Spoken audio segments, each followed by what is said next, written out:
situation in Nigeria is the worst of all the countries surrounding us today.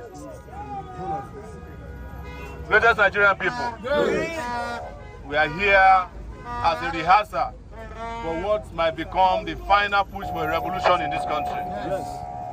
We are asking that Tinubu, with immediate effect, go and rescue the children who were kidnapped from their schools across the country and get them released immediately.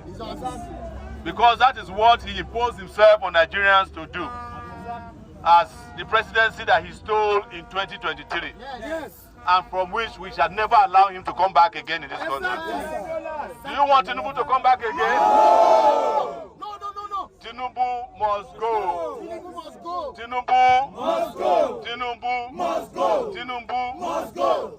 So this march is to herald the release of those children, and it's going on all over the country. This is the Abuja version.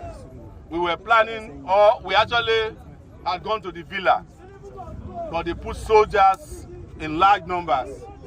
It's not as if we cannot push the soldiers aside. But we decided that because it's a peaceful process, we will not have any confrontation with the soldiers or police. Otherwise, they are nothing before the people. At all, they are nothing. When people take over street, when people take over street, all oppressors, they shall run away. When people take over street,